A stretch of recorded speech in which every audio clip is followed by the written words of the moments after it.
Good day, everyone. This is David Ellis. You're about to enter another dimension. It is a dimension of sight and sound.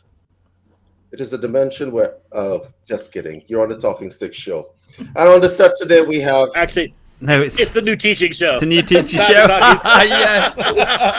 He flubbed it. the intro. On set today, we have the galactic historian, Andrew Bartzis. You guys know him, all right? To know him is to love him. Now, the next, we have Dale, who just went off set. He flubbed it as well. And there's a big space where his aura was. Right. Right, we have Dale Tobin, we have Laura Hello, Massey guys. from Two Feathers Medicine, and we also have Maty Waller from Two Feathers Medicine, the shaman of shamans. So, guys, today we have a topic that's going to affect everyone.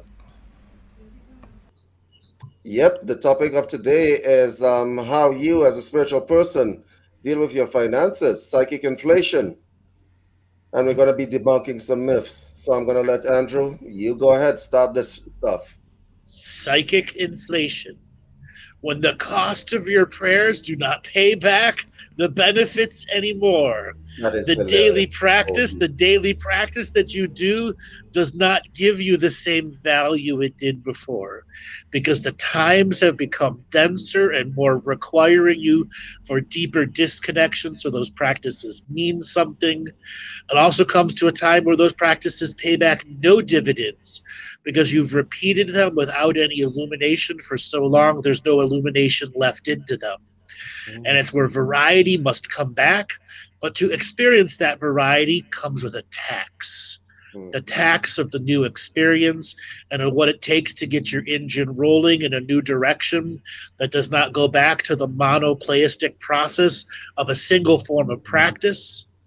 And then there comes to the actual finances one has to be able to fund their daily life, to buy toilet paper, to have money to take a class, or to not have any of that available because the inflation of the world, the cost of the world has increased so much that whatever it is that you have saved is net negative every month, which begins to create depression, obsession, regression in so many spiritual people because they have a terrible relationship with money to begin with. That's correct. Now, today we're going to be delving into some myths and breaking some myths as well. A lot of you operate on a few fallacies in thinking, such as, I'm spiritual, therefore I should be poor. And it's running in the back of your mind it's in the back of your mind running. Like, I'm spiritual, I should be poor and I should be pious and stuff like that. And that is some very false programming, which is never going to suit you very well. Right now, everyone on this panel here has seen some kind of hard times. So when we speak to you, we're not speaking to you from the position of, oh, they're the spiritual guys talking to you about stuff. We're speaking to you from the position of, we've been there, we know what it is, and we know the programs that run. Maddie, talk to these people and tell these people about what real life is about. In which way? Money or the other way? Both. Both. Well, there are so many people in the spiritual community who see everything as a threat. So anything that's not spiritual is a threat to spirituality, or it's juxtaposed to spirituality, or even worse, it's working against spirituality. And I've been through this to a certain extent, but not as much as I've seen other people. I've seen people who live lives like they'll busk on the streets, live in a van, and live their life like that, living out of a van, just miserable, and they see themselves as so victorious within their own mind and within their own universe, because they're sticking it to the system where really you're just living a half life. I mean, maybe even less than a half life, to be honest, because you separate yourself from people, places, and situations just because they may aspire to other things that you don't aspire to. Yeah, So they become spiritual hobos. Exactly, and it's as limited as you could possibly be in forms of experience. Yeah, yeah. There's And a degree of martyring about that as well. correct. It's That you have saturated to in martyr martyrism. yourself to the spirituality cause. And I think I went through that very much as a light worker. It's like, no, I shouldn't charge for this. I should be giving it for free. And yet I was investing heavily in getting myself equipped and trained and stepping up and doing the work.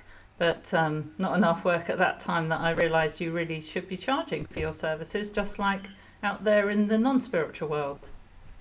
Yeah, that's an excellent point that Laura brought up, actually, because I think a lot of people, they also operate on the imposter syndrome. And the imposter syndrome is that I need to get 1 million certifications before I start a basic practice. When starting the practice would have actually given them the experience, because it's not about what you have on hanging on your wall, it's about what you can do. And so a lot of them stick in this imposter syndrome, and they don't charge for money because they feel in and of themselves that they're not worth that. And that is something that defeats a lot of them.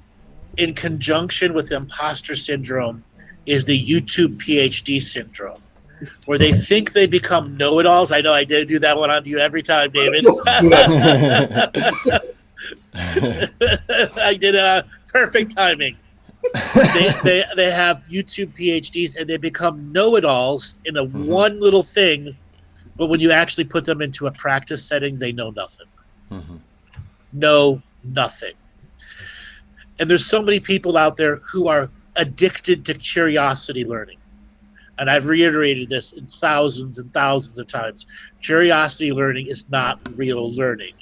It's surface learning. And unfortunately, so many of the light workers who demand everything for free is because they're addicted to curiosity learning, addicted to having their 19 PhDs from YouTube. And it's no good having all that knowledge unless, as Andrew teaches, you take the action to turn that into known wisdom, into wisdom that you've learnt from actually putting the practices out there yourself. So many people have things they've learned, disciplines, courses, this, that, but they don't actually then have a practice, and they wonder why they're not evolving. They're trying to hoard all of this different things under their belt, and but unless you throw it into an already established practice, it's nothing. It's not going to work for you. It just becomes dead. I think most of them miss the part where even money and stuff like that is a kind of energy. The exchange specifically is energy. And so when you are delivering energy to somebody, which is why in most Reiki courses they tell you got to charge for your services, because you're giving of yourself, you are giving a particular skill, and the reciprocity is important. So how important is reciprocity? That's the next issue. Right. It's very important.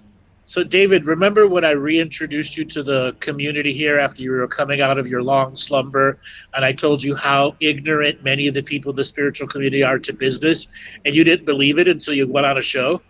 Oh, yeah. That was a few years back. I was in a sleeping state, and I ran into this man, unfortunately, because then he's like, oh, you need to get back into stuff, right? And then he told me about that first webinar we did on business and the response that we got, right? And I think it's about time we give people a few tips about how they can break the cycle of poverty that they're in. And when I say poverty, I don't mean it in a financial sense. You're poor in mind as well, right? Because that's where it starts. When your outlook is... That's that lack consciousness. They operate from lack, and their whole consciousness is in lack. Yes. Where does that myth come from? This myth of the poor. Is it from all those Eastern stories about like sannyasis who go up into the hills and give up all their worldly possessions? Yeah, and Buddha, Siddhartha Gautama and all that. Yeah, and the aesthetic Buddhists. Some of it, most of it came from the late 70s hippies, actually. Yeah. Okay? That's how it was applied to our modern culture, where everything should be for free. That's the late 70s and early 80s founding light workers, post-harmonic convergence. Yes, but how many failed communes have... All of them. They all failed. How many communes have to fail for you to understand that this is probably not the way that it works? Because here's the thing about a commune. You get a commune together. We have a piece of land, okay? And we're going to like plant stuff on the land and we're going to live off the land.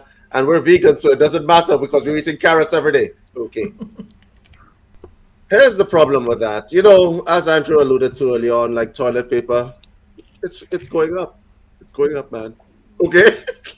Right? Little things like that. They never think in terms of that. And a lot of people in the spiritual community, they shun business instruction specifically because they think that it teaches them to think in terms of greed. Okay? No. Most business instruction at its heart is teaching you to think in terms of survival. Okay? Not greed.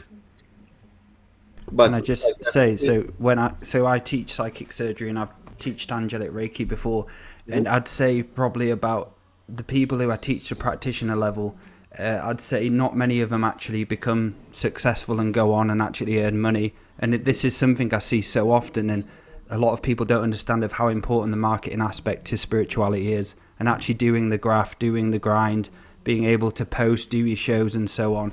And I see it all the time, and I always go back to it. You need to do a marketing course to advance, but a lot of these people do these modalities or learn shamanism or whatever it is. They become a practitioner and they devalue themselves, and they don't actually look into how much their bills are compared to how much they earn. And I remember I went through that process once where I was charging fuck all, and I looked at how much my bills were and how much I was making, and I'm like, what the fuck am I doing? And a lot of people are just full balls in, just going in saying I'm charging £33 a session, but my bills are like 400 quid for my gas and electric. So I see it time and time again. So guys, how deep y'all want to take this show? Is this going to be a full kick in the ass? Get your shit together show? Yeah, like right into the tailbone with a heel kick. All right, we're good. I'm up for it. Yeah, exactly. I want to add something. What Dale said was very important. They almost never look at the money they're bringing in to the money that's going out. And the thing is, when you lower and lower your prices, you devalue yourself, and it means you have to do more volume to make up. This industry does not work by more volume. It's quality of work. That is true. And here's the thing. A lot of people who are very good practitioners, and I want to talk to you guys about all these things because this is going to be one of these shows where we give you the tips and tricks for free. You can decide what you're going to do with it, because trust me, I came loaded with ideas about your businesses, right? So a lot of people are outperformed financially and in the market by people with a lot less skills, but a lot of business sense, okay? So let's say you're teaching psychic surgery, as an example, Dale. I set up shop next to you. I'm teaching psychic surgery, and I'm going to make it into a religion with tithes and so on, right? And you're going to wonder why your business is suffering as a result of it, because you're going to wonder, like, why are these people going over there? I mean, I'm really good at what I do. My heart is in it and so on. You want to know why? Because the guy across the road, his heart may not be in it, right? But he understands the needs of the customer. And a lot of people are not client focused. They're usually themselves and all their programs focused. Okay, and that's it. And you gotta give people what they want. Goes through the business. That's it. A lot of people go into a business or set up as a practitioner, and like Andrew said many times, it's important that you have your own niche. And how are you going to sell yourself compared to everybody else? But not in a kind of aggression competition way, but just allowing your uniqueness of yourself to come through and what you do and what you can produce different to everyone else. And that's something I've learned is, and going back to what Andrew said about lack consciousness, I've experienced that myself, and it's something I've done a lot of inner work on, having to put my price up. And once I did put my price up, I had more clients than I've ever had before. And that was Dale, just something showing. Dale, tell them about the grocery store experience we went through. So as I was speaking to Andrew for over an hour in the car about my lack consciousness and some of the things I was dealing with, Andrew recommended me to go into the grocery store and just be aware of the programs, what get switched on. And as I went in, I could see my own shit like coming on, thinking about the price of everything. Then I looked left and right and I could see everyone in program mode just like affected by the prices on money. And it's like you go in and everyone's fucking robots in the supermarket. And every time I go in, I just look around and laugh and think, remind myself. It was a great teacher about lack, wasn't it? Going into that grocery store. Incredible. And some of the lack I've had in the past. So my story was back in 2012, 2013, I set up as a Reiki teacher. I had my first session with Andrew. And I remember Andrew saying to me at one point in time, there'll come where you've got enough money to make decent money and a career off this. And I remember thinking, what are you on about? I was like, I didn't believe myself. I was like, right, I've got my full-time job in the background, my spiritual work and so on. And it got to the point of, like Andrew said, the repetition with illumination, the inner work. When I finally started to fucking enjoy it, everything changed. And yeah, I had to do a lot of back work on the lack of my past. So I've gone through, and I actually did some today as well. So I've gone through from 2013 to 2023 and removing lack as a choice of my past. So I've done a lot of inner work, and I've realized how much lack affected me in 2013. Bills were coming in left, right and center. I wasn't making enough money. I didn't value myself. So a huge lesson for me, that Andrew, about that lack consciousness teaching. And then what happened, Dale, about buying the sunglasses? Oh god. Yeah, the sunglasses. So yeah, I bought a pair of shades, and after I did all the work, the first amount of work on it, I bought a pair of shades, got in the car, and I looked around and I couldn't find the shades again. And then my programs were going to kick in about, I've spent this much amount of money, and I went, you know what, fuck you, I'm going to go buy another pair of shades. So it was a huge spiritual lesson for me, that. Especially as you found the first pair. Yes, it was. So I had two shades, two shades. And there was actually a time, which I'll just say on the show, was at one point when I was doing my work in the float tanks. I really enjoyed doing a lot of stuff in the float tanks. There was one point where I saw one of my programs come out and shut the back door. It like came out of me, ran and shut the door. And it was the funniest thing ever. Like, I was literally had a smile on after, and yeah, incredible stuff. So David, budgeting for a spiritual person. Oh, right. Why does that become so hard for them to even do? Well, here's the thing. When you are talking about budgeting, you're talking about a situation where you have a certain amount of money that you are going to disperse for certain levels of priority.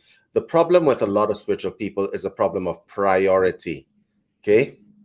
And so they generally tend to think that the first thing that comes first is my spiritual work. So I know that I'm going to spend like $40 on incense. I'm sorry. Right? Next Shamba. Right? I know I'm going to spend $40 on incense this week. Right? So you budget that and so on. Priority.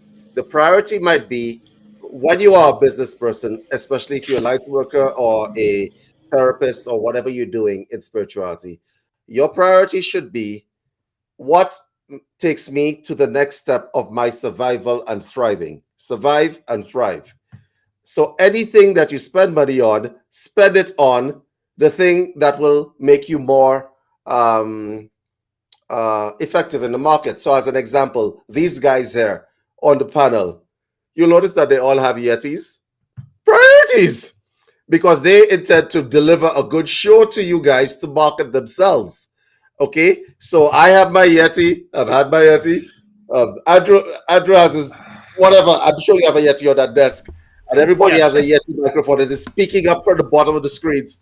And I'm like, so they spent money to improve the quality of what they're bringing to you, right? Because they don't intend to bring to you a half-assed product at any point in time. And I've known these guys for a couple of, I've met recently, right? But I know Laura, I know Andrew, and it's always about Kaizen. It's always this a Japanese concept, continuous improvement. But there's always improvement geared at moving to the next step, right? And that is what your priority should be. Survive first, thrive, and then you could buy incense later. Because a lot of them get it twisted, right?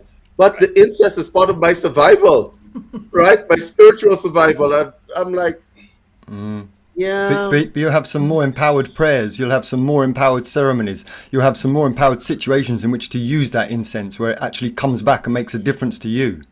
That's what people don't understand, is that these things come hand in hand. So the more you do your own personal practice, the better you get at whatever craft it is that you do. So, they come hand in hand. You can't wait to become a practitioner or be a practitioner, then wait. It all comes together. And you have to put 100% effort into all of it.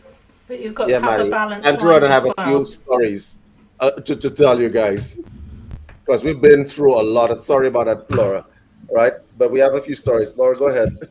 I was just going to say, you've got to have a balanced life, and getting yourself out of survival is one, and one of the others alongside, as Maty was saying, is the self-care and the self-nurturing. And Delor mentioned he goes for the floats. A variety of things like that should be featured in your self-care practices as alongside. It's not just about going out and doing all the spiritual work, because unless you're balanced mind, body and soul, you're not going to deliver a decent product either. Yep. And that leads us to spiritual bank accounts as well. And this is something that Sandra explained years ago, and it makes perfect sense. Is I find a lot of people in their practice, they have a sense of insincerity, or whatever the word is, at the beginning of their practice. They don't feel like they're being sincere and that they're getting anything back from it. And that's because, like with a physical bank account, you've gone into the red, and you need to get yourself up into the green, into the amber and green zones before you start to feel the benefits of it. It's exactly the same thing as money. You can't do anything if you're in debt. That's a fact. You're just living in that debt, and it's the same spirituality as it is for finance. What about the people who always struggle to have a job when they don't earn enough money in spirituality, and they don't have they can't stand it, so their ego always keeps going and they're not making any money, but they're too scared or embarrassed to get an actual job?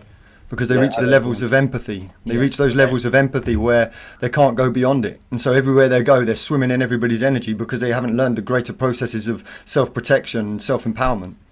And then there's the lack of hustle. If you think you could just all of a sudden, the spirit will line up 1,000 clients, you're deluded. You have to hustle for every single one.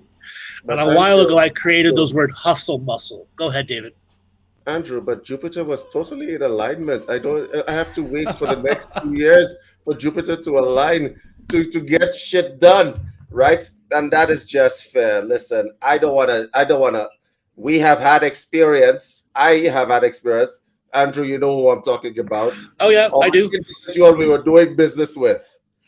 We needed to make decisions, and that individual had to consult the astrologist before making a decision. Now, every decision. Every decision. So now I remember losing my shit. I did. I'd say, listen, if Mercury is in retrograde, drag that bitch into alignment. Okay? Okay? David, drag it out. I had right, and I'm not putting down any astrologists. I know that some of you are very into astrology, but let me explain something to you. You cannot, when it comes to business, decide that you are going to make every decision based on what the planets tell you. And I'll tell you why that's a bad idea. Because time is running, right? And nobody is going to wait for you to make these decisions. And it's very infuriating to your business partners. Can you imagine? You invite me on the show. You guys invite me on the show, right? And I said, hold on, I just need to consult my astrologist. So I got to go check the planets and so on. Oh, yes. It's around that time. We should totally jump on. Listen. Right. And astrology is a terrible marketing system. Yeah, for sure. Actually, it can be a good marketing system. My twisted mind has already come up with the right. The planets I call it a terrible marketing system for a reason. Because there's so many opportunities missed when you aren't feeling the pulse of everyone else and what they want from your creation. However, if I put on my website and say, the planets have aligned and they have told me that it's time for you to become my client. Boom. Exactly. Well, there's a huge population that'll just go click next. Okay. Yeah. I actually had an experience that it was on one of the psychic surgery trainings last summer, face to face. There was a lady who came on and she paid for everything. The night before, she sent me a message, and it was a long message, basically saying because of how the astrology was lined up, she may change her mind tonight and go on holiday instead. And she confirmed it was literally the day before the workshop. It was a 4-day workshop, and she sent me a long page of the planets and all about it and so on. She goes, I feel like me going on holiday might be a better idea. And I was just like, for fuck's sake. That's where a limitation becomes a complete self-defeating habit pattern. And David, I think that's a good segue to use that language Maty just said, how astrology can become a limiting journey to growing a business. And not just astrology, card reading, all of those things can become absolutely limiting to the business intuition people need to earn. Listen, divination, which is what all of these things fall under, was meant as an advisory tool for the future. It wasn't meant as an advisory tool for the present. So if you try to decide whether you should go out on a date with a man based on his configuration of what house or where he was born in, please give it a rest. Okay, it's a configuration tool. It's an advisory tool. So let me explain to you. In business, you can absolutely use astrology to a certain extent. A certain extent, it's advisory. It's advisory. Even in the old days, the Wittons of England, the Druids of England, they advised. They didn't dictate policy, but a lot of people get it twisted. And they get it twisted, and it validates some of the fear that they have because they lack courage. Okay? And I keep telling everybody whenever it is, I'm called to speak on shows, you're not a magician. You are not a wizard. You are not a witch. You're not any of these things unless you have manifested something. Does that make sense to you guys? That seems simple, right? You're not that person don't be that thing if you aren't that thing. Okay? Don't say that you're that thing if you're not that thing. And But people can't help themselves, David. Really? We want the shortcut. Oh, yeah. They want the shortcut. The shortcut, right? So you say you are that thing, but you don't manifest. You live in a state of lack. Okay? Because all of these things, they come with a certain amount of skill sets. You see, spirituality is not about the say, it's about the do. And a lot of people get caught up with that stuff. It's not about the say. So a lot of people take on the veneer of spirituality, right? When I was teaching yoga, I would show up in a pair of track pants, right? Stretchy pants, right? A gi bottom, actually, to be quite honest with you, right? And a t-shirt, okay? I said to my students, you have to be the thing. You can't pretend the thing. And people become your authenticity is what Dale alluded to earlier on. Your authenticity is what sells the product. You see Andrew right now. I could have put a little. We could put a little turban on your head, Andrew. I mean, you got the wig, you got the mug, right? Put a little turban on your head, put you in some flowing white robes, and call you like I don't know. I would be Baba Rum Dum. Baba Right. Rundum, yeah, that's perfect. Right? We could put some white robes on you, right? Yep. But that is not authentic. That's not who you are. And so when you are marketing yourself out there and you have to put on a facade, it will get stripped off eventually. Okay? When you come out dressed like whatever you're dressed as, right? The reason why I'm on the show with these guys is all these guys are authentic, right? Look at how Dale showed up. Like, come on, really? Like, the tattoo showing, right? Right? You know, these guys are This has authentic. shrunk about Where's your 50 poncho, times Dale? this t-shirt. Spirituality is not about the say, it's about the do. What are you capable of? And so at the end of the day, the fear that you feel in putting yourself out there, a lot of people do not want to be seen. They don't want to be seen. They want to hide in little corners of the internet, right? Where they won't run up against opposition, where people They want to hide. And I understand that the world is a scary place, but you got to put yourself out there if it is that you're going to operate and survive, right? Well, that's where And you you need better to do develop the a inner. thick skin. Sorry, David. That's where you need to do the inner work alongside what you're Correct. doing. I mean, all the work I do and have done, I still continue to do, even though I was able to launch Two Feathers Medicine. I still continue to do the work. It's a continual process, isn't it? I remember when you were starting this to Feathers Medicine. Yeah. And we were like, yeah, Laura, it's about that time. We don't want to see your face at another retreat. It's about that time. Let's get shit done. And and that was the best decision you ever made, because now everybody can see your light, which may Right. be a good and a bad thing. Well, I came Everybody on. can see Thank your David did you and Nikki did a business strategy course, didn't you? Something like that. That a few of us yes. came on about 18 months ago.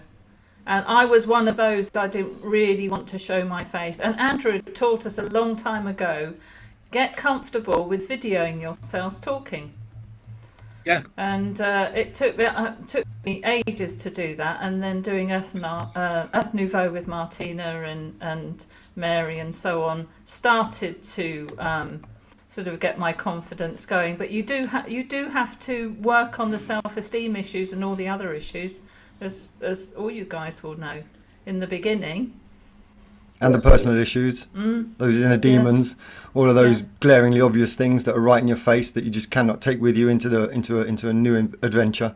Oh, and arguing for your limitations, that's a big one, Exactly. isn't it? I haven't got Exactly. the equipment, I haven't got the right situation to do it in, I've got to go out that night. There is a commitment to it. There is. Yeah. I've got to take a shit at 7 p.m. Therefore, I can't do anything the night before. No, that's only if the planets align. If the planets don't align, I'm not taking that shit. You see. No. But I do teach sovereignty. So Look. Ellen had a great statement. Lots of teachers don't want their students to graduate. Yeah. Yeah. What happens when a student graduates? Competition. No, they don't No. pay you anymore. Yeah. Okay? Yeah. That's why the motto I have is you graduate when you want to. You determine your level of difficulty. Here's the majority of the teachings. I put out 80% of it free. Why? To get those people out of fake it to make it mode and those that actually want to do and come and get coached, come and get taught. Those are the people I want to work with. That's 20% that want to take it to the next level. Mm-hmm.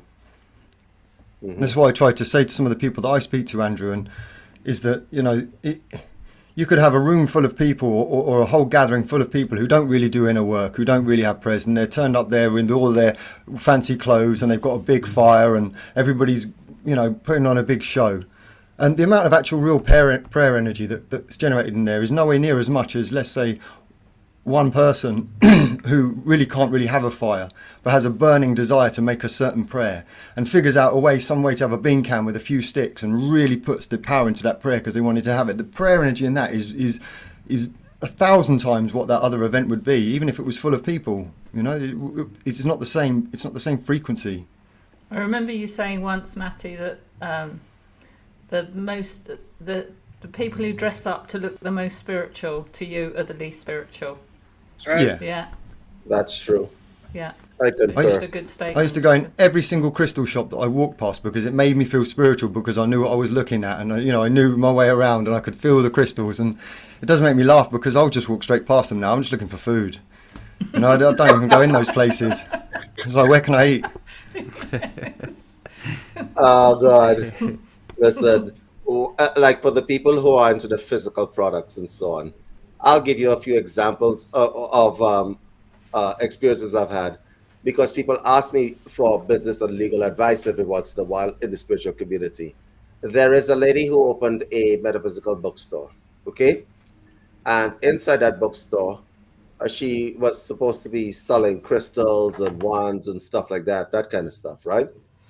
And she brought in a bunch of crystals, and then she stopped bringing in the crystals, and everybody wanted crystals in that area, right? It's that kind of time where everybody's into crystals, quartz and so on.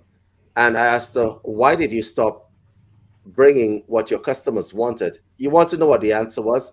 The crystals are not ethically sourced. I'm like, oh, okay. Okay. What does that mean? She says it's not ethically sourced. They probably use child labor and stuff like that. I'm like, do you know that if you're a spiritual person, anything can be cleansed? Duh. Duh. Like I have like when people tell me things like that, you know my face, right? Like it's hard to keep it straight. Right? People when I'm like cleansing, you smudge it, use it. You know, I mean, those shoes that you're wearing are not ethically created either. Yeah. 99% of all shoes, 99% of all shoes, ensemble. We The whole slave say labor. You need to take off the shirt, the bra, the panty. You gotta take off everything and throw it away and burn it. Your headphone, your phone, your phone. Stuff, you better start growing cotton in your backyard because your clothes that you're wearing came from Bangladesh. Guess who made your clothes? Kids. Yeah. So It's unavoidable. it's unavoidable. So you got to what you when you decide to take those purest stances, right? Like I'm not dealing with this. Oh, Palo Santo is a endangered tree, so I'm not going to burn any more Palo Santo. And you take these kinds of stances, and most of them are political, right? Most of them are political. When you take these kinds of stances and you bring them into your business is going to suffer, and you're going to wonder why that is. Okay? So get out of your own way. That'll be the theme for today's show. Get out of your own way and let the prosperity in. Because a lot of people tend to.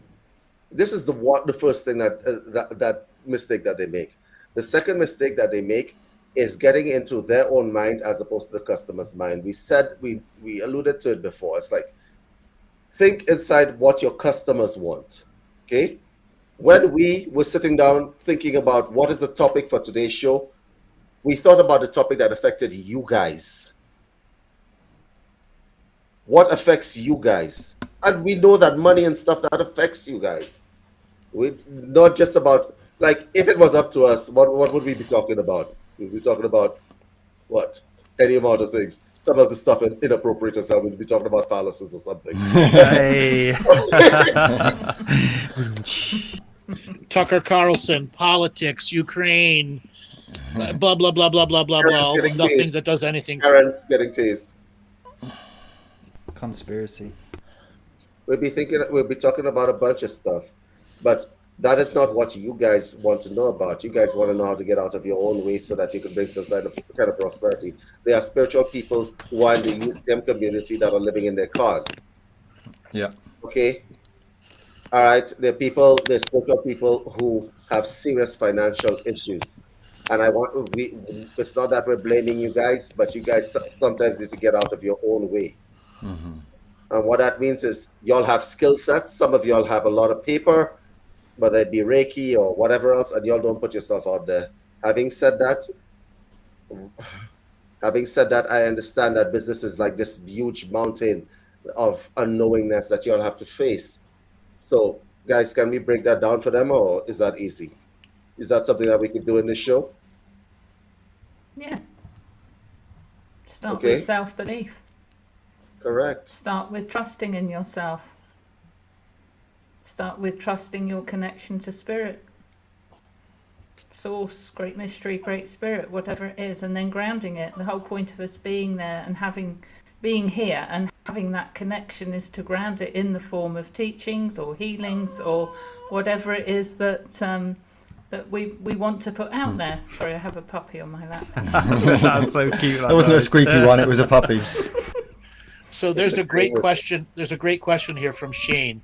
The problem here with blank slate is there are groups of people who take advantage of that to get away with anything, and on the other side there are people who plant a false frame in an attempt to control the free creative person. Absolutely. And the whole point of getting into creative state is to not let people manipulate or duplicate their ideas into you. You create your own frequencies, and you have to learn the discernment journey of separating those people from your growth.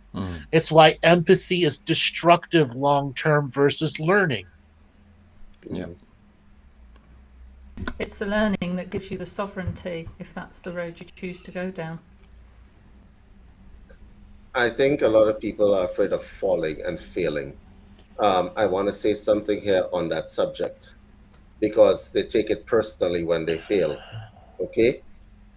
No, you have to create some sort of detachment from the idea of failing at something. You're not always going to get it right. You are not always going to get it right. I remember being in Colorado and trying to do a live stream with techno gremlins everywhere. Okay? And that was like a horrible experience when we're trying to do a live stream, as an example. You're not always going to get stuff right. But the point of continuous trying, people see you trying, people see you doing better, people see you doing different things. And by the way, the spiritual community, those of us that are genuine, we are connected in a way that when you need help, somebody is always going to be there to tell you, get off your ass, I can help you with this, that, and the third. Okay? Somebody is always going to be there. I found that this works for me, but you have to get into the space of self-belief, which is what Laura said, right? And then all of a sudden, it's like the road opens up in front of you. That is a statement of fact. Okay? It is. Well, for And me, so many that's- people. that's- Sorry, Laura, go ahead. No, you go, Maty. It's fine. So many people believe that in order for them to truly be expressing themselves spiritually, they need a community of spiritual people around them. And anybody who's been in the spiritual community for a long time knows that it's rampant with all kinds of different problems. Oh, yeah. You know, the true spirituality is not, well, you know, it's getting to the core of the issues that we have. But when people don't do the inner work, what it does is it amplifies those issues. It amplifies them. People use them in their spirituality, and it becomes just this. It's not like people are full-blown narcissists. So there are many in the spiritual community because it's perfect for them to thrive. But it's like narcissistic tendencies and belief patterns, and it's rampant amongst the spiritual community. So it really, you know, when you start looking outside of yourself to these communities and to all these different places and think that, you know, one day you're going to find your tribe and then you're going to make it, it's one of the biggest roadblocks for a lot of people out there. They think they've got to be able to share, where, you know, it's the boots on the ground at your own home, what you do in your own daily routine and how much you can fit it in. Like for people who have work every day, people who have to get up and work 8-10 hours a day, you know, they've still got to do this inner work, and it's just got to have the power and the belief behind it, and then it can be powerful in a short amount of it. It can just be condensed, but it's about belief. It's about belief, and it's about how you fit it in with your daily practice. Daily practice is one of the hardest things for people to get their heads around. I Yeah, see and a it's few also comments in a- the chat too. Go ahead, Laura. There's also a co-creation. So you were saying, you know, once you have the belief and you have the trust, then the universe opens doors. Yes, but it doesn't deliver unless you step out there and do a co-creation with the universe or with whatever your belief system is. I went out and, you know, I do my daily practices and talk to Great Mystery and Great Spirit and get the connection I need to get the other doors to open. You've got to have push that magic button, which is actually you walking your talk and putting things into action, not just sitting there and waiting for it to happen because you've said prayers. And going back to source connection and how important that is, especially in the spiritual work and doing the great work, how important it is to be source connected and have that knowingness and feeling that everything is okay. Even if you don't have as much money in the bank, having that knowingness and feeling you're not in lack, you're still source connected. And that's something I've gone through as well, having to go back and fix areas where I wasn't source connected and start bringing that back into balance as well. When you do face those dark days, when you have the self-mastery behind you, the journey behind you, because you know what it's like. Sometimes you have an opportunity to do a whole lot, and it is sometimes a hermit kind of process. I have had those where I have gone hermit, but I've made it work for me, and I've built up lots of ceremonial and ritualistic energy.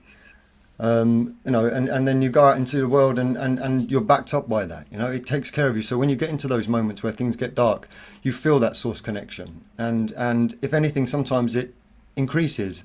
Would you agree? You realize that you are there. That safe space is there all the time. You've just got to go through it with as much wisdom as you can.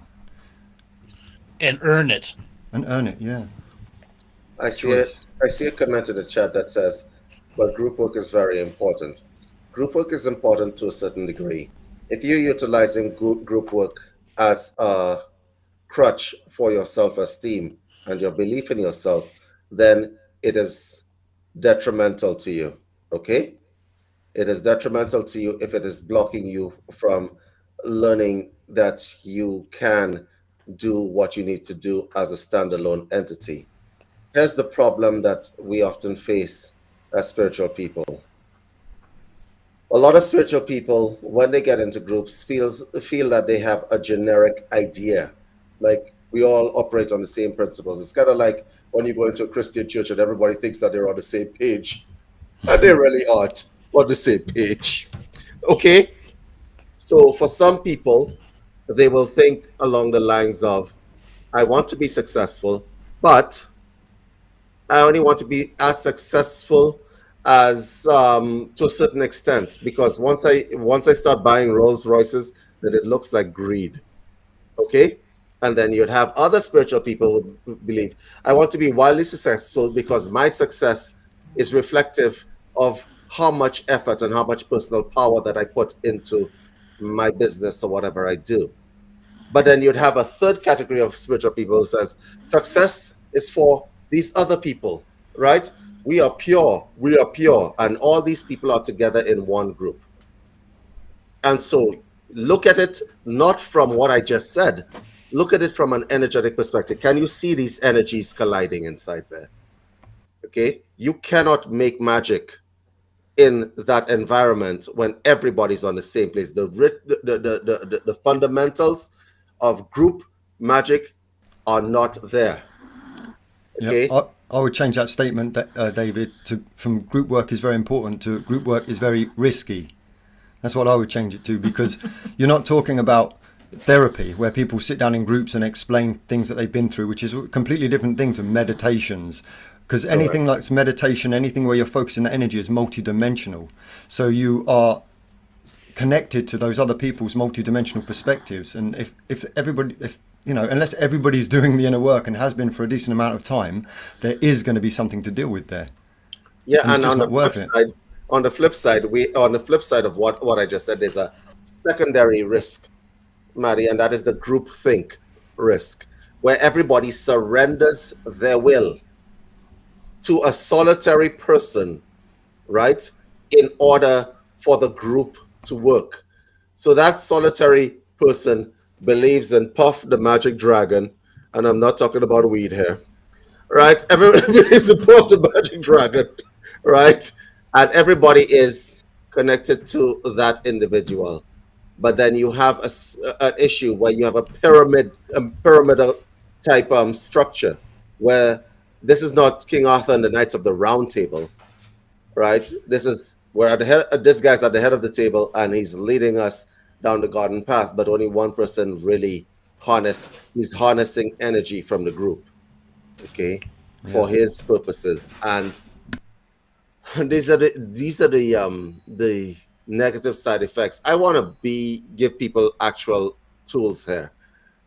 Let me just give some people some actual tools of discernment.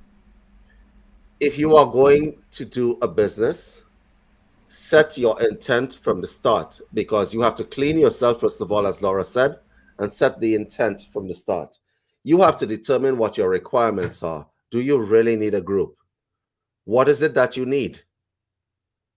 If you do need a group, then you got to make sure that the group that you find around you are people that are existing in equal co-creation with you, non-competition co-creation, people that are chilled, okay? And if that is the case, then you develop the plan after, okay? I don't know how else to say. When you're entering a group, you got to do the spiritual economics. What do you put into the group? What do you get out of the group? Supply and demand, and what the plan is. What is your plan? You guys know where you're going to be 5 years from Right. now? You also have to have a risk benefit analysis to the group. Hmm. Okay. That's another thing. So many people are afraid of taking risk, and their risk analyzer that's inside them never lets them do anything. And then there are the other ones who have no risk analysis because they become full blown moronic light workers. Okay. And anything that's said on any channel, they believe. Okay. Laura was spinning in place with the Pleiadian spinners 15 years ago. Dale, what were you doing when you first got into your light worker stuff? I was giving my power away to the angelic kingdom of light and got the ascended masters and all that bullshit. Okay. How many of us have seen those people out there? Ruin groups. Yeah. Okay. Ruin groups. Yep. How many times has a Karen showed up to a ceremony and made it all about her? Oh God. And a retreat as well. Don't forget Yeah. retreat. Yeah. I went to a retreat in Vancouver. There was a lady. We were doing something called a dyad. A dyad is when you're in pairs and you're connecting with the individual. And one of the people in the group started howling like a wolf. Could not make that. Every retreat has one. You guys know what I'm talking about. That's right. Started howling like a wolf at the top of her lungs. And I'm like, well, this is a little bit disturbing. I'm trying to connect with this person, and I have she wolf down the road howling. And everybody has to focus on that individual. And these people are going to come out, especially when they see any light happening anywhere. They're going to come out and they're going to try to access the attention and stuff like that in that kind of way, which is never a good thing. So, Gotta be- David, in a business perspective, if you're going to have a business within this community, then inevitably this is the kind of issues that you're going to run into, right? So you're Oh, no, going to no. have to deal on a certain level with certain types of people in order for your business to survive at the beginning. Or would you suggest that you Well, are I'm more going to cautious with clientele? I'm going to give you, based on my mistakes, on the mistakes that I'm going to give you a formula. Okay. Most 90% of the people that you will meet are not serious when they want to do business. They have fear, they have a bunch of stuff going on, and they will not move forward. So you have to compensate for that. So what you do is you make sure when you are dealing with people, you have a period of time where the individual chooses to operate or not. You have to gauge whether they're willing to move forward. If they're not willing to move forward, then that's an issue. Okay. The secondary thing that I would suggest when you're dealing with people, especially from a clientele perspective, not all clients that you meet, not all clients that you meet are going to be good for your business. You guys know what I'm talking about. Yeah. Right? And you have to learn that, okay, I'm not making much money. I only have 4 clients this week, but this client, a client has shown up, and that client is going to be problematic for your business. Let that client go. Because you know intrinsically, trust your intuition and let that client go. Yeah, it's the same concept as there are sometimes like finding a wallet on the street, like there'd be not a question in my mind that money is not going to make its way back to that wallet's owner. That is what's going to happen as soon as I find that wallet, because I just know there would be no point in taking that money. There would be consequences, there would be energy exchange, and it's stuff that I just don't want. And it's the same with the clients, I guess, is that there are some times when you look and you just think there's never going to be a balance here. So this is always going to be taking energy from me. Here's the thing. When you're holding open events, like Dale has open events, which means people can sign up, right? Yeah. I want to give you guys some advice here, right? Not Dale specifically, because we've talked about this before. Have some sort of screening set up, the basic of screening. You don't have to, it's not a discriminating screening. Have some sort of screening set up, right? And what I mean screening is that you have a situation where somebody has to fill out a form, an intake form, before they participate in what you're doing, right? Structure your form in such a way that if that person is, I don't want to have to use these words because they're stigmatized. If that person is crazy, as an example, it will show up on the form and give you pre-warning that this is happening. Does that make sense? And then you could choose not to have that person participate in your ceremony or whatever it is that you're doing, because it's going to mess up your group dynamics in a way that is irreparable, and it's not good for the rest of your clients in the long run. So what I do is that I have an online form. I have an intake form that's online. Okay, you could use Jot forms for this. It's free. Okay, have these people sign up, ask them questions. So, how long have you been in spirituality? Ask them questions such as, oh, what do you want to, what exactly do you want to take away from this event? And then it will show up. And then oh, no. If somebody writes in your form, I want to battle, I want to harness and capture all the demons in the event, and I want to use them for my own purposes by binding them to myself. Yeah. That may not be the person that you want at your. No. I'm just gonna say, right? If you put a section at the end, David, where you put on it, like an extra section, say like anything else you want to say to us, and they filled that page, even if it was just life story or anything, if that page was filled, then you'd know this person's probably going to cause a problem. It is, so you have a screening. Don't make the same mistakes that were made by myself, right? I've seen mistakes made in the spiritual community. Have a screening, some sort of screening set up so that when people come into your practice, into your event, then you know what's coming. You absolutely do. The other thing that I would highly suggest as not making a mistake is another thing that you should do to not make any mistakes is like create a situation where you have a consult. So it's a different kind of screening. So here's I have a consult. You have a video meeting with the individual. Does that make sense? And on the video meeting, you get to know the individual or whatever the case may be, because not all clients and all customers are going to be okay for your business. It absolutely is. And you have to decide what it is that you want. So take control of your practice and take control of whatever business that you're running before it runs out of control of you. Does that make sense?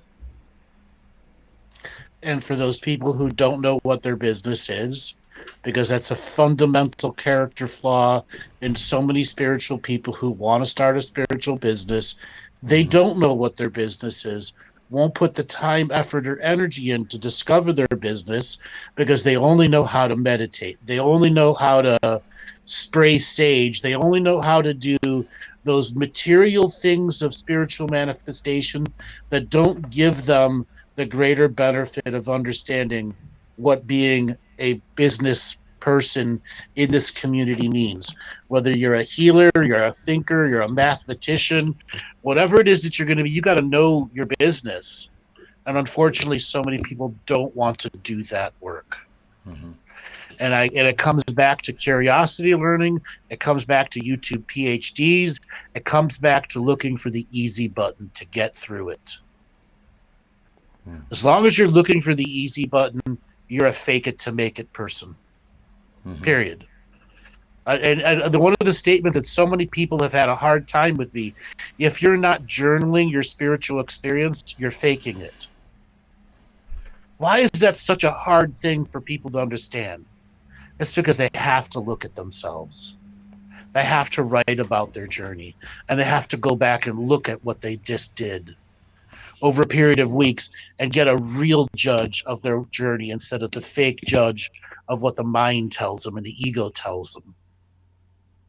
And then these fake it to make it people start fake businesses.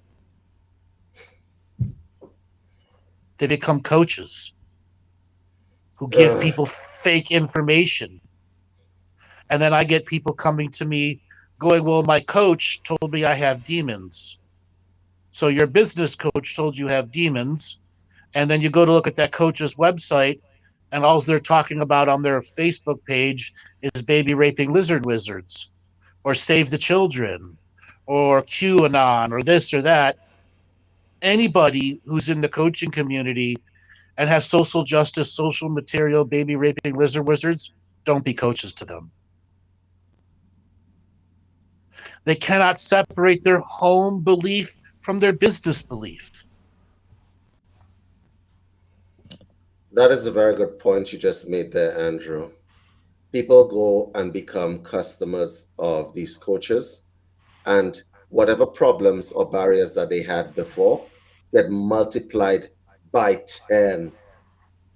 And they end up coming to one of us because they figure that this is something that is that they need to deal with, and you're like, no, it's actually very simple. It's just like this, just like this. You just need to do X, Y, and Z, right?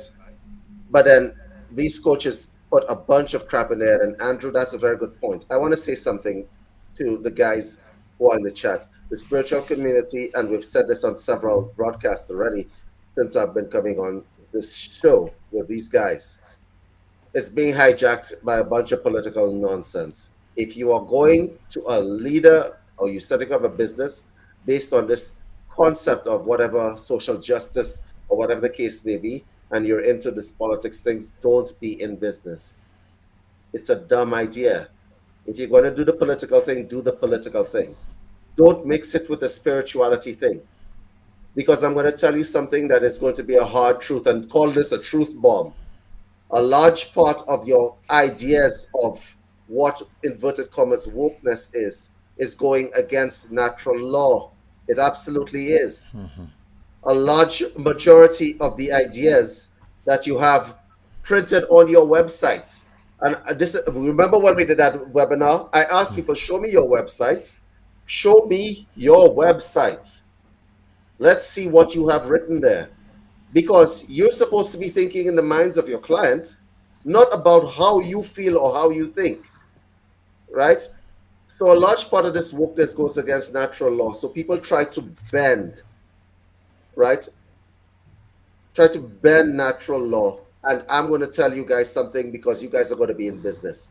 In the future, you are going to be running up into a problem whereby you're going to be asked to compromise your belief system for the sake of the social nonsense that's going on, the left-right nonsense that's going on. You are going to be asked to do that.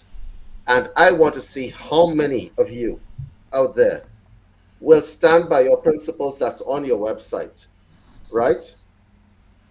And stick by that thing. You're going to be asked to go against things that bend natural law. You're going to be asked to go along with these things.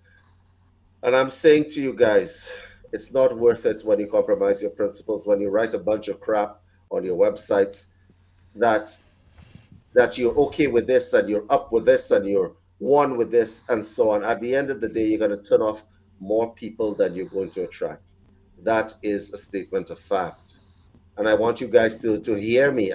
If you don't listen to anything on the show, listen to this part. Stand by your principles, put yourself out there, and become the business person and the therapist and the clinician and the leader that you are meant to be. Believe in yourself. And don't surrender your sovereignty to all those distractions, because ultimately, David, they're distractions. Correct. They're just distractions. a lot of people are going to be running up against those things. So I think that when you're dealing with people, and when you're dealing with people in communities, as an example, when you're dealing with people in communities, as an example, and you want to put forward this idea that you're in business and so on, keep it clean, keep it neutral, keep it clean, keep it neutral, and do what you're supposed to be doing. You're supposed to be helping people. Don't indoctrinate them. This is not, we're not evangelicals. You may believe that the amethyst in your office is from the prime creator and it was sent there by whatever, right? Keep it to yourself. Leave people, when they come into you, leave them, deal with the problem that they have, and let them go about their business. They're going to say, I went to XYZ, that person really listened to me. They didn't tell me how they feel about what's going on with me. The basics of counseling apply here, okay? Because a lot of people have the therapy skills, the esoteric skills, but they have no people skills whatsoever. Yes. They have Yes. no people skills at all. And so that's a very important thing when you're dealing with people. Have the people skills to say, listen to what people are saying to you and deal with their problem from where they are. Always client focused, not you focused. Yes. Ego in the dustbin. Well, not totally the dustbin, you know what I mean, right? And deal with what people are saying to you. And then you are providing a service. Other than that, I honestly, and then you will be successful. That's a formula for success. Authenticity, client focus, belief in yourself. These are the things that we just covered, right? But then there's another aspect, and I'm going to let you guys get in here because we have to talk about when you're dealing in the competition with the market, with other therapists and so on. But I'm going to, I don't know what you guys have to say about Well, that. that leads on to one thing, which is niche.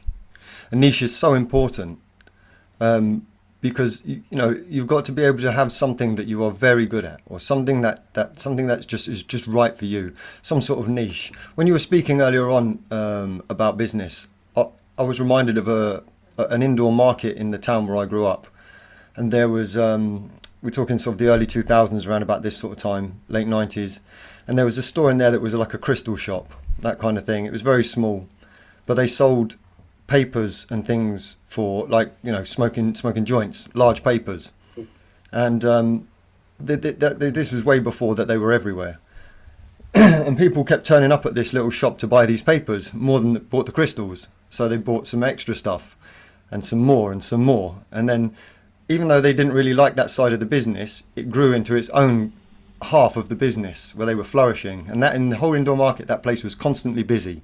You know, it started from a small crystal shop, but they noticed that people wanted Rizzlers quite a lot. So they expanded and put more out, and grew it into its own separate business.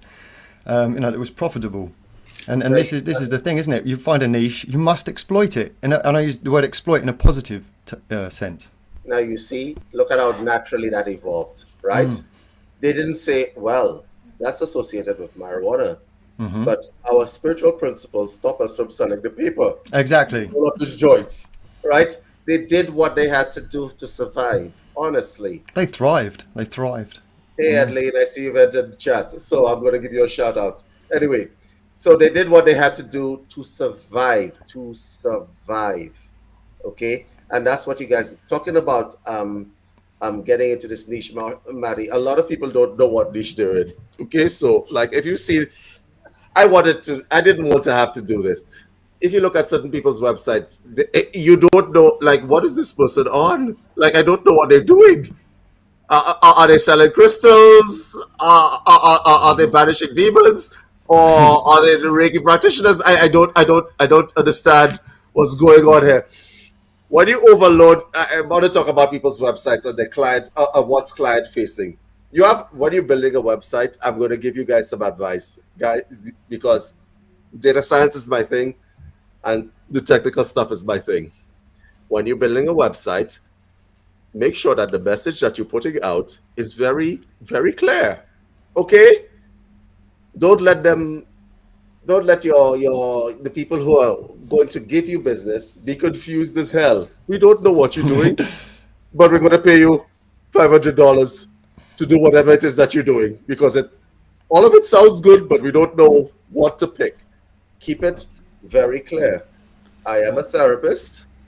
I deal with people with this kind of problem and that kind of problem, right?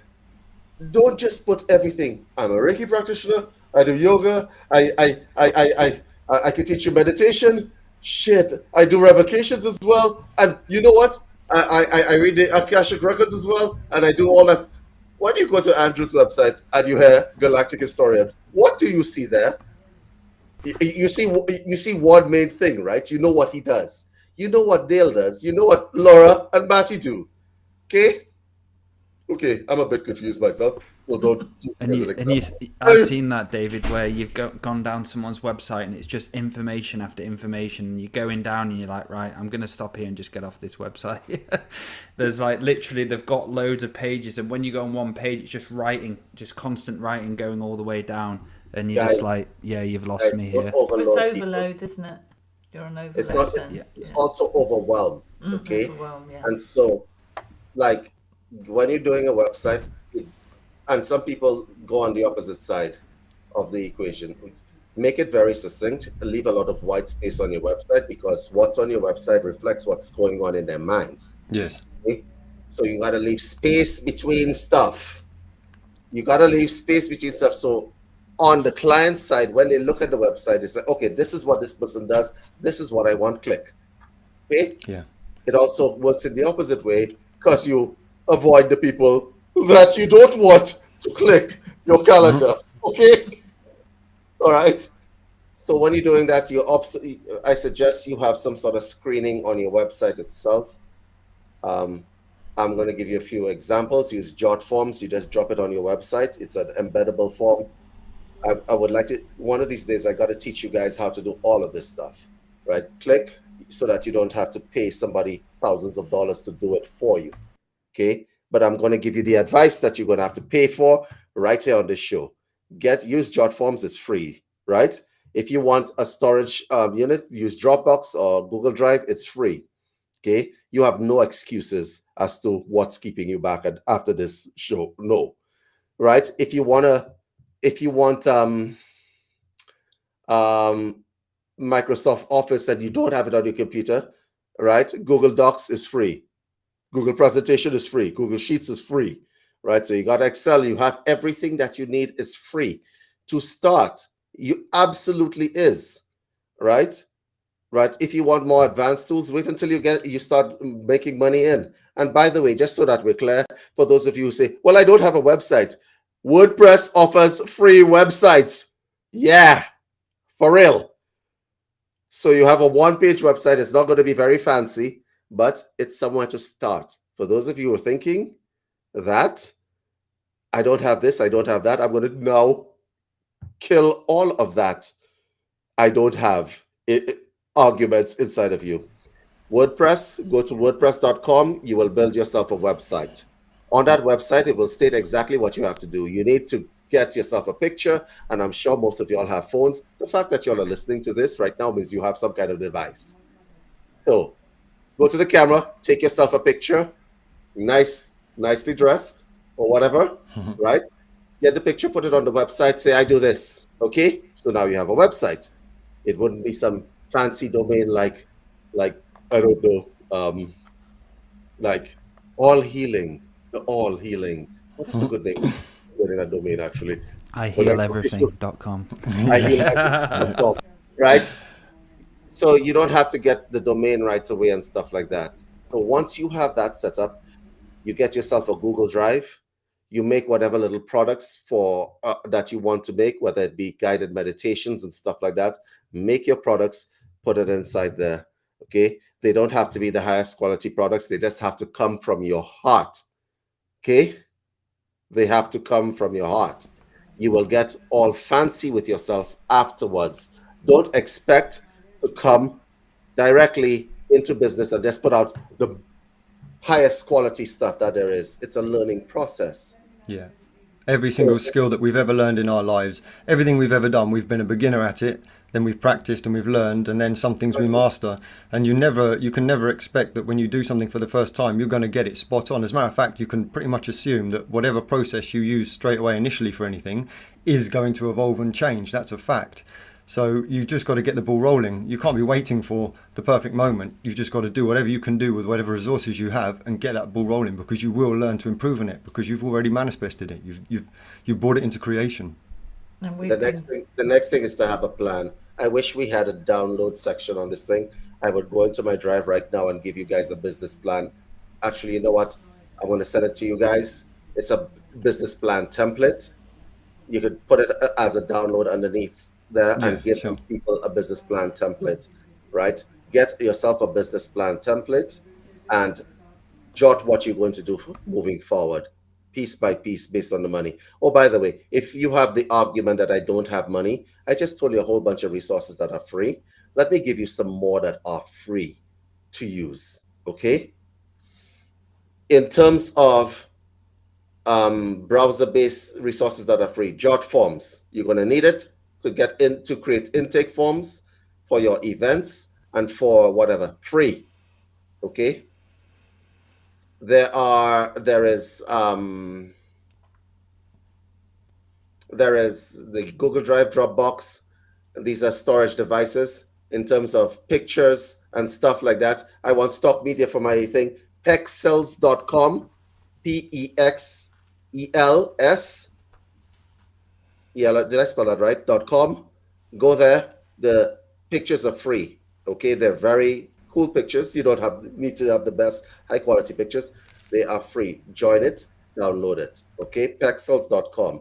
What else are you going to need? Actually, you guys, interact with me. What about so you've got it. free like YouTube and stuff, you know, if you want to, you'll have to set up like a show or having your face in the public image. You've got YouTube and all these platforms where you can stream for free as well. Correct. Restream is free, basic one, isn't it, Dale? Basic, yes. Restream's free. Restream, yeah, the basic one. Zoom's free, the basic, but I think you'd have to pay like £8 or $8 or whatever. The limitations on Zoom is like it's 40 minutes per meeting, right? But if you're starting off, you might want to use it like half an hour things. Guys, pick our brains right now while you're here. Mm-hmm. So there's a site called Unsplash as well, and this is images that you can use however you wish, but there's some really beautiful imagery and there's some really high quality images as well. And then you've got Canva, which is used for creating adverts, things like that. Canva has all social media, different types of social media posts and video creations with lots of free templates in there and then some free effects. There's Clipchamp, which is given out now with most PCs, in which you can create any form of video and then put backing track to it. There's some free doors as well, things like what's this one that you guys put me onto? Audacity. So really, honestly, just on one simple laptop, you could run a whole business. It's just about having the plan and learning a new language. That's the thing that I found with it. It was like learning to speak another new language. But you do eventually get there in the end. For the Canva, Matty, it's very like caveman. It's so easy to work around. Yes. It basically gives you the templates for a Facebook post, an Instagram post, all the different areas. You just click and it's so straightforward. So if you go into canva.com, create an account, you can basically have something set up where you can actually create Facebook posts, Instagram posts, and it's so easy to do. And so you just export that. You just click the export, and you can decide which quality you want, and it comes straight into your computer. So there's many of these types of platforms where, in order to get to that point where you transfer it from the program onto your computer, you have to pay. But there are some really good quality sites out there where you just don't need to do that at all. Okay, so Adeline has video editing. What's a good video editing software for someone who doesn't know shit about video editing? Okay, Adeline. Loom? Yeah. Go ahead. I was going to say Clipchamp is the one that I learned on. Super easy. Go ahead, try it. Send us a difficult question. Next difficult question, please. This will be fun. RTF.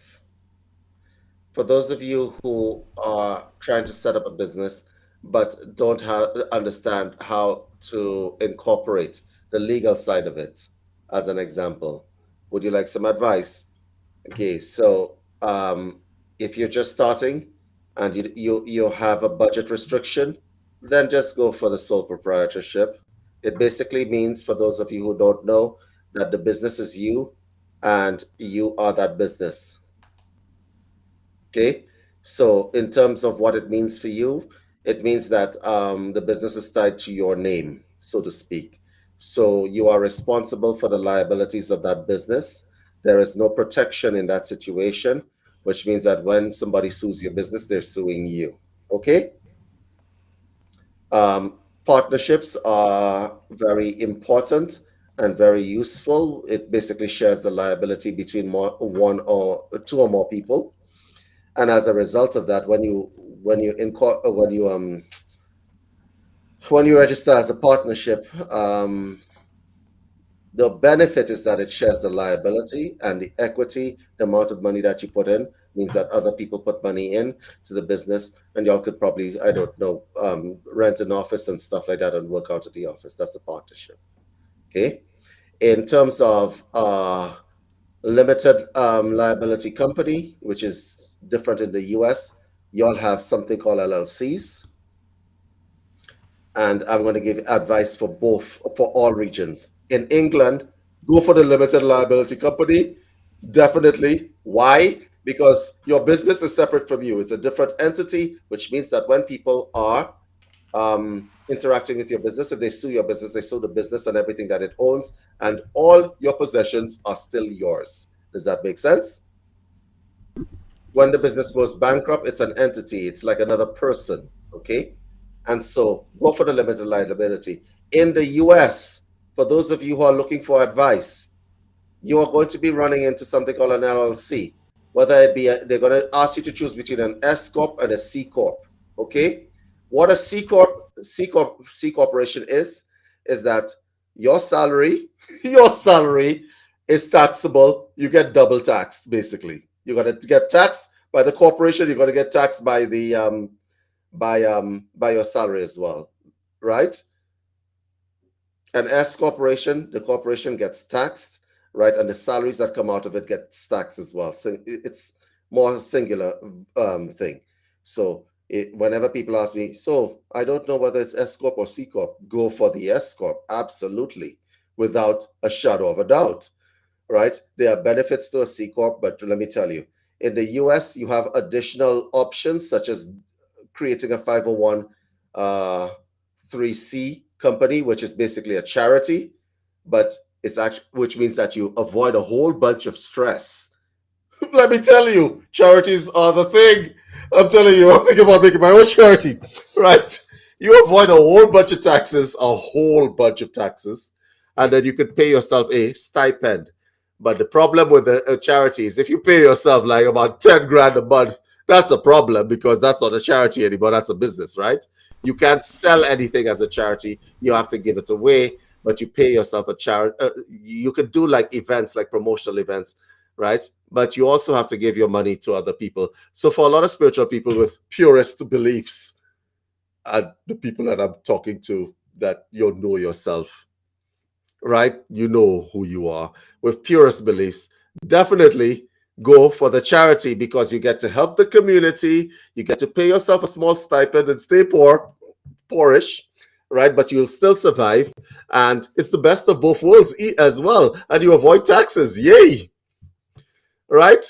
And then there's the 508(c). There's a 508 company, which is a church. You could establish a church. Yay! What is better than a church? I look, I'm definitely thinking about establishing a church. And Laura, since you're doing like prayer meetings, the Church of David, right? So you're gonna Holy Church of David. I'm definitely thinking about establishing a church. In a church scenario, these bitches pay nothing. Okay, they pay nothing, right? They don't, even when they buy property, they don't pay that huge tax on property. The pastor or the church leader or whoever it is, gets paid his money. He doesn't even get taxed as much. I'm like, what the hell? Like, why isn't everybody popping up churches everywhere? Well, they are actually, right? And the thing about it is that the church can you can collect donations from people. You don't even have to work. You just have to do Isn't the there a Dr. Feel-Good thing. church where they get a percentage of your money? I don't want to say it on here because we would probably get banned, but there's a church where you give, I think it's like 20% of your wage goes to the church. Is that those ones that are, witnessing certain things? I think so. No, it's a more. Right, okay. It's more than something. Thank you for giving that away there, Dale. But no disrespect in any way. But yeah, I can see where the money how you can avoid a lot of things from owning stuff like that. So now there's now once you establish a church, you can pay yourself money. It's wonderful. You can pay yourself like all different kinds of money. Okay. And you can pay money for the church because the church is going to pay for your house, and therefore you cannot tax the house that the church that paid for because you can't. It's wonderful. I don't understand it. We are all making churches. That's our plan.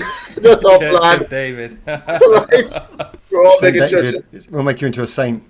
Saint David. So for those of you who are want to teach more into teachings and stuff like that, you can make a church. I've been trying to get Andrew to establish a damn church ever since. Okay, like that is life on easy street. The problem with the church is that you have to act like a church, which means you have to have services and you have to interact with the community. And your church cannot discriminate to who walks in the door. Anybody can walk in the door. Anybody can walk in the door. And if you're doing a church, you have to establish doing good works in the community. I know several pastors and priests because I studied theology. Let's not get into it. That's how I know about the church thing. Let's leave it alone. Leave it alone, guys. right. So, right. And so I know several of them that will age you quickly. Okay. So decide whether or not it's worth it, and then move forward with the church idea. But you guys get an idea in terms of registration, what you can do. These are your options.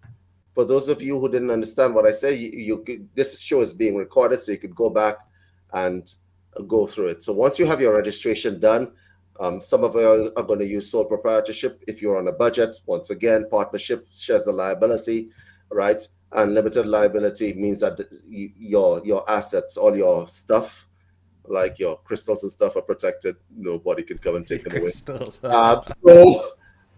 There is that.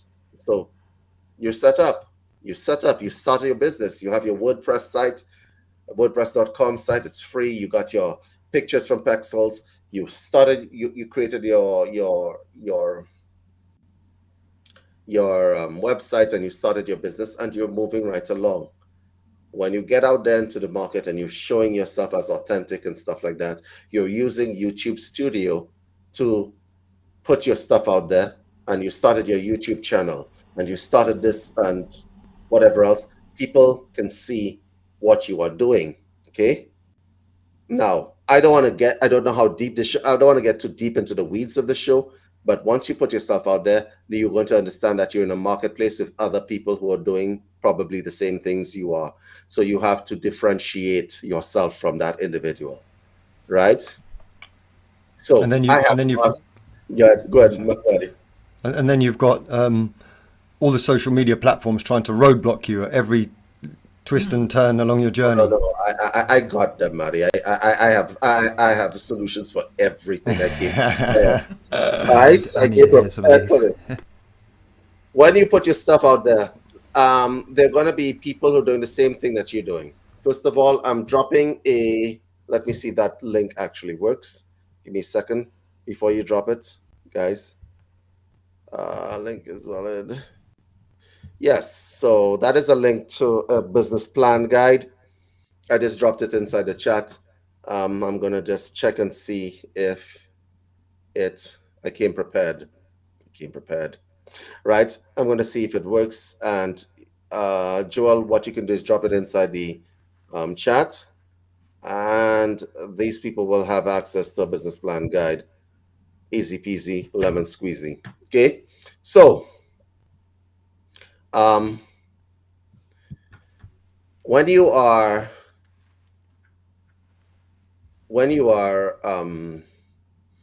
out there, you need to differentiate yourself.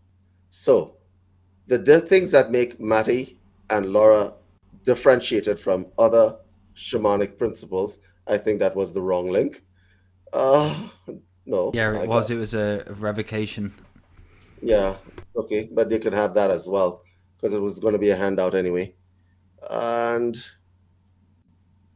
in one of these webinars, what is this for?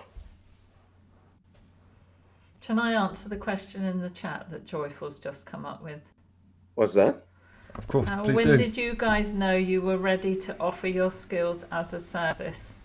I'll tell you what, Joyful, when I couldn't stop talking about it, and really I was boring all my friends because I just wanted to speak and speak and speak, and then I realised I really need to go out there and teach and do the other things that I do.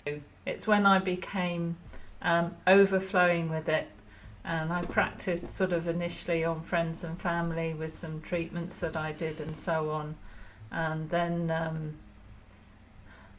I just it was just an overflowing of it was a real feeling inside that I really just needed. I needed more of a platform than I had with friends and family. That wasn't enough, and that's when I felt I was ready to do it. Dale, Maty? So here's go ahead. Go ahead. Dale. Go ahead. Yeah. So for me, when I felt like I was ready to offer my skills and service, I'd say when I did enough training and enough work on myself to want to give it. But to be honest with you, being truthful about the start of my journey, I felt like I wasn't authentic. In 2013, I learned a lot of Reiki, I learned a lot of different things.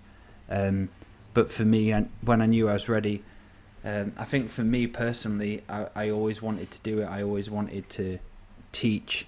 I always wanted to heal. But I had to learn that I don't want to save people. And that was a big realization I went through on my own healing journey, that I'm not doing it to save others.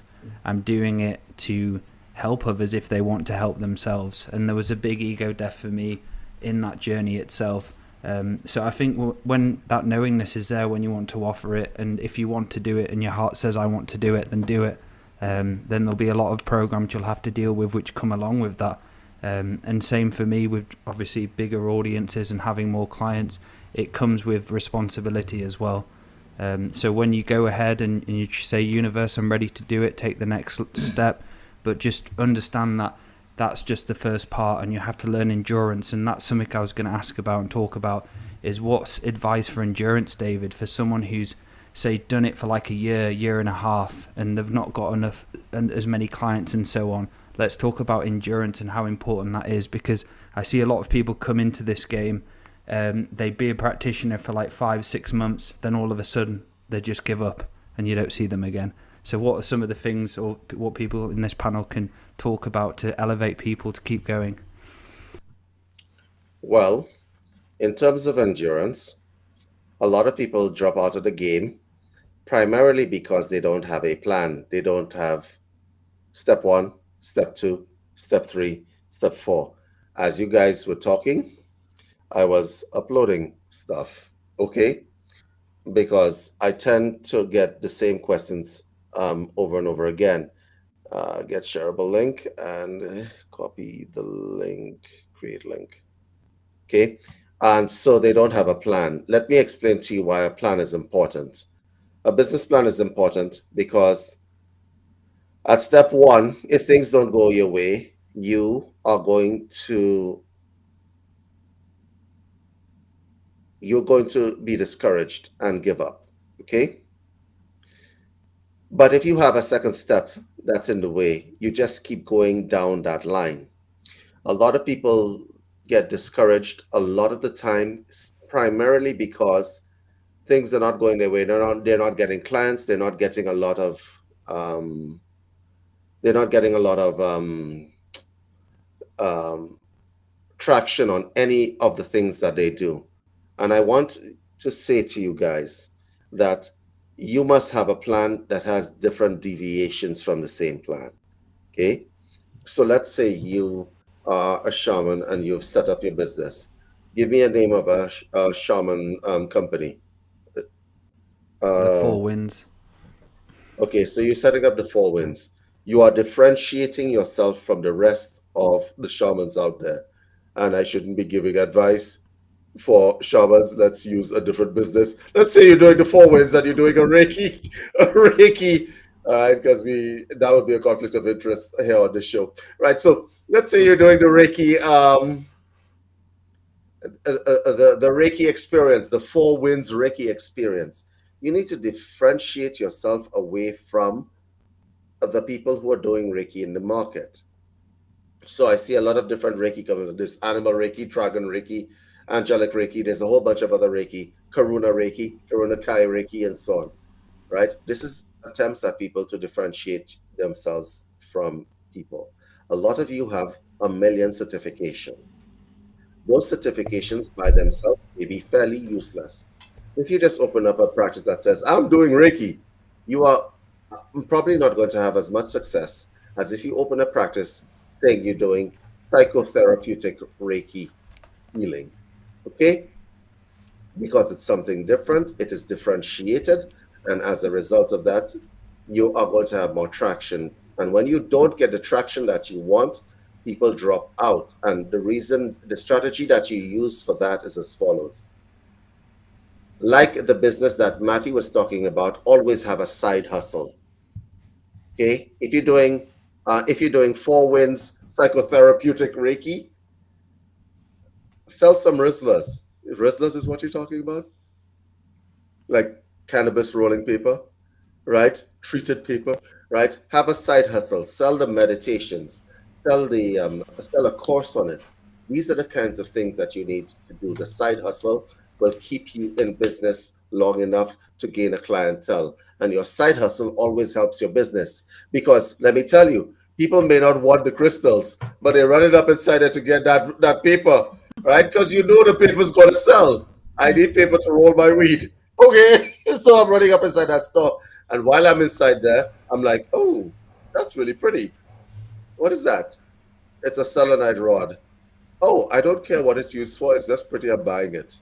Okay, keeps you in business. It keeps you in business. And a lot of that's what I mean by having a plan. You have your main hustle, your side hustle, all right? And you have many different kinds of side hustles that you can proliferate. Because what's in your head, 99% of the world's population do not have it in their head. Listen to me what I'm saying to you guys, huh? For those of you who are listening to this show, who went through the Reiki training, who went through all of these kinds of trainings and so on, what's inside your head, 99% of the world's population do not have it in their heads. They don't have the skill set.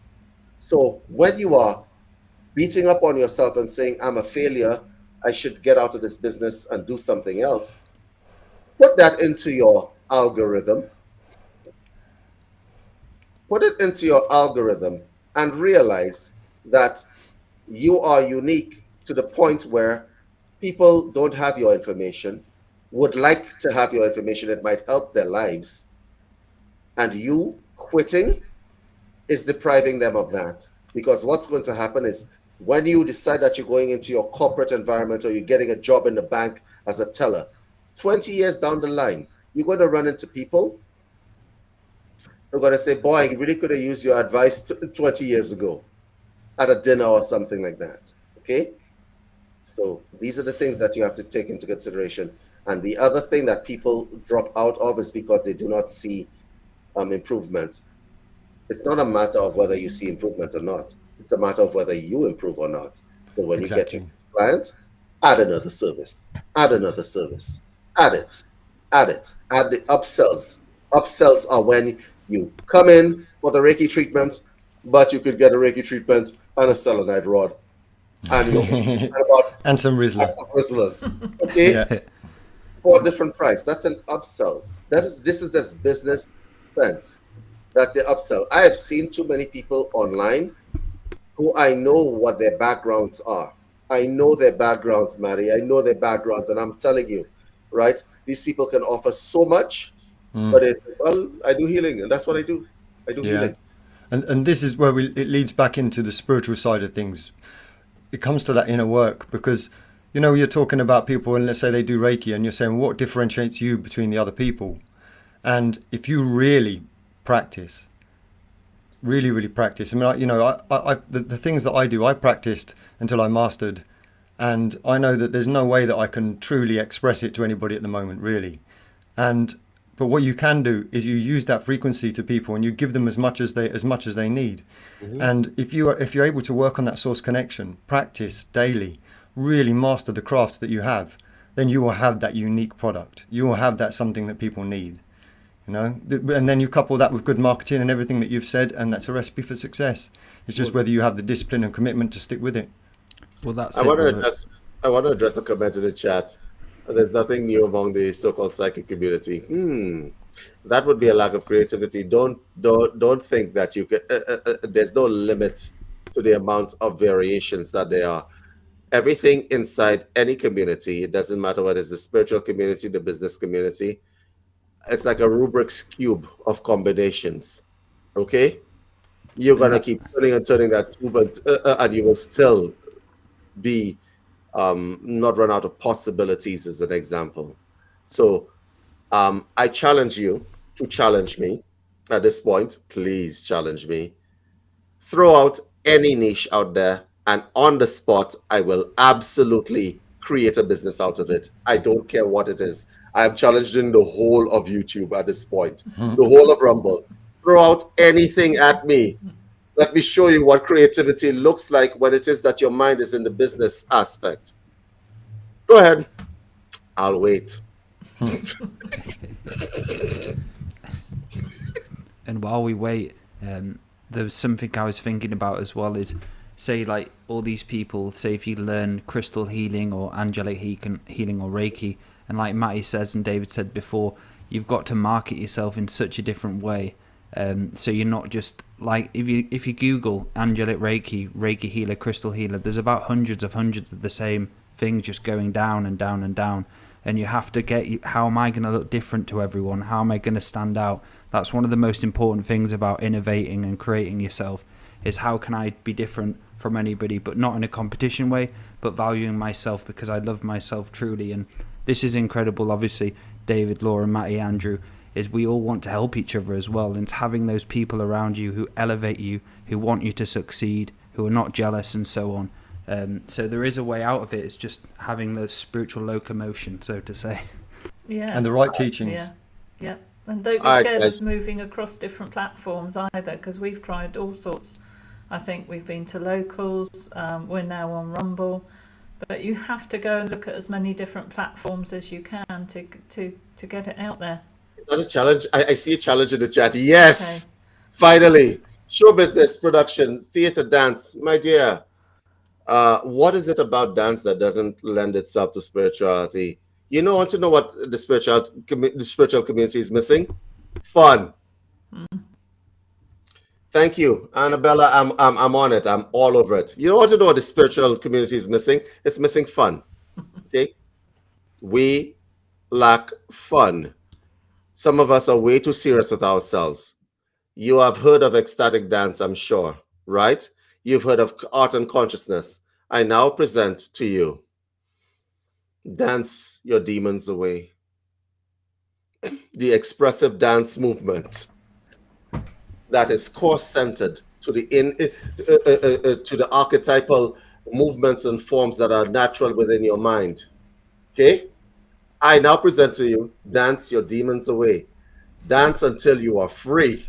Okay? Dance the dance of Shiva at the confluence. Only $19.99. Buy one now, get your second product free. And I'll present to you, dance the demons away. I think I like this already. Wait, I got the music for it, right? You're going to use an ecstatic dance type situation, but you're going to move them through the different levels, right? You're going to start with something like happy, like, yeah, exactly. right? Dance the demons away. And so I just gave you a business idea. Okay, let's develop that for a second.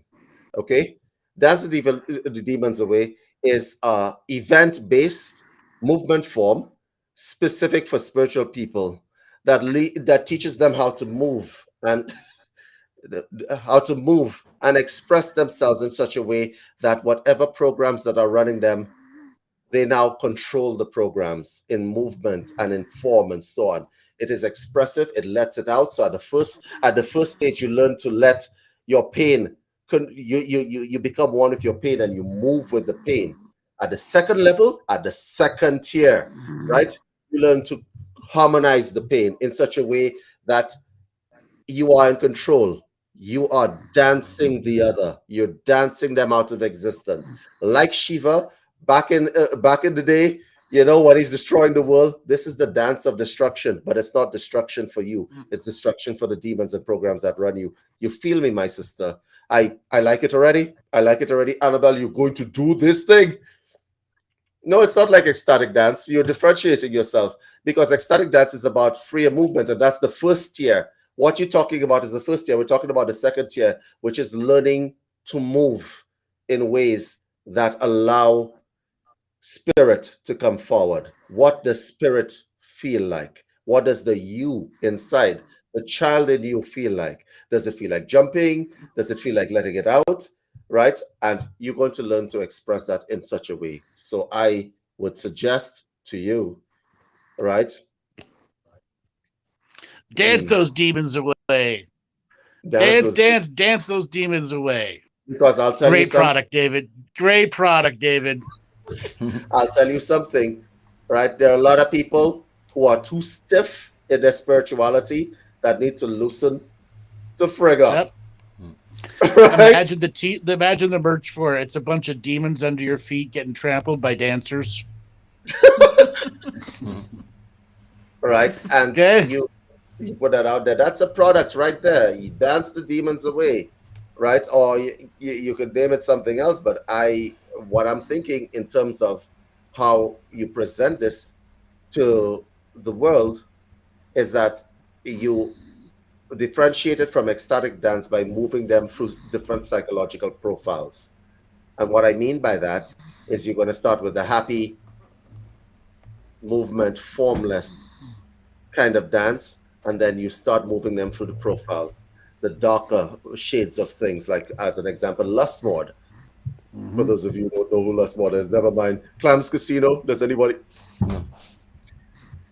Please type in Clams Casino into YouTube and type in crystals. Clams Casino, crystals. Play and enjoy and get off of the chair where you are and dance that shit away.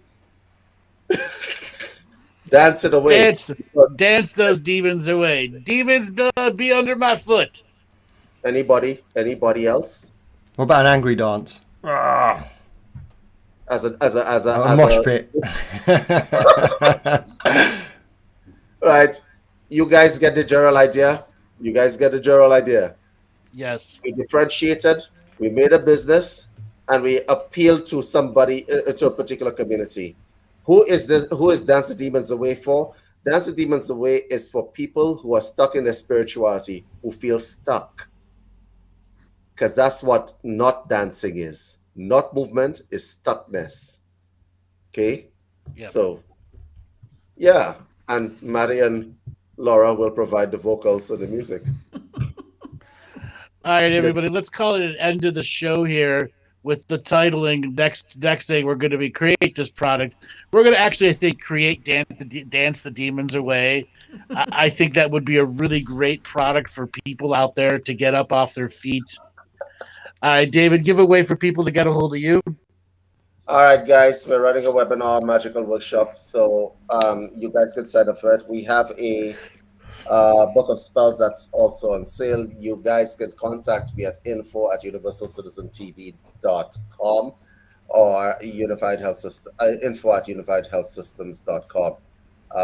Yeah, the challenge is still open. We dropped a link for you guys to create a business plan, a business starter guide. Check it out. Other than that, I'll see you guys. Go ahead, Maddie, give it away for people to get a hold of you. Okay, so you can get me at twofeathersmedicine.com. You just go to my page. There's a link where you can book private sessions with me. I do healings and psychic surgery, and psychic readings, things like that, or a combination of them all, to be honest.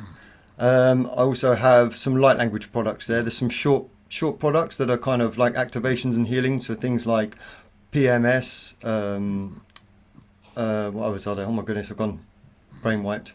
Anyway, there's loads of different ones on there. There's also a course that I've written, which is just a small course, but it's for anyone who's interested in speaking light language and wants to start. So it's the basic light language learning course. So yeah, head on to twofeathersmedicine.com and click on my page. Laura, give it away for people to get a hold of you. Yeah, I'm also at Two Feathers Medicine. I can do one-to-one sessions on shamanic skills training, ancestral healing, anything you like really related to that.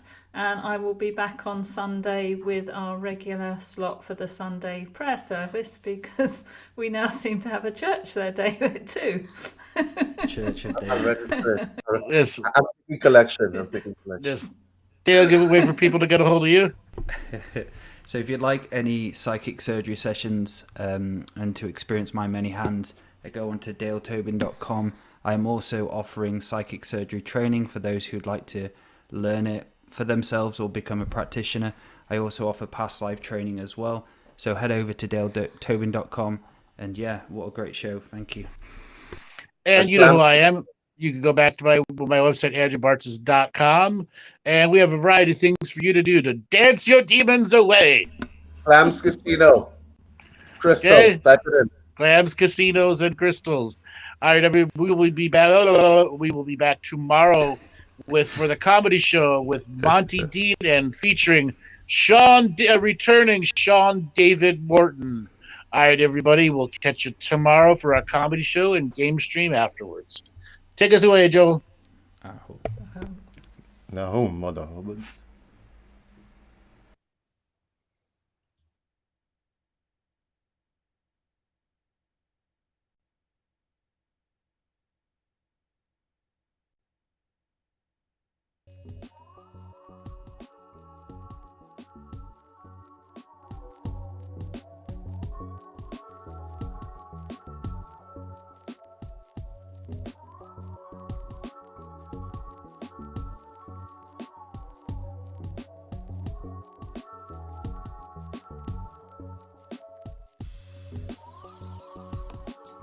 Healing comes in many forms, all the colors aligned. You are free as a dove when you choose, a sovereign state of being. And allow this product to work with the 7 color chakras in our own energy system. Meditations can trigger DNA wisdom and memories in light, out-creating our limited chemical memories. So sit back, relax, as we take you on a journey of light and colour.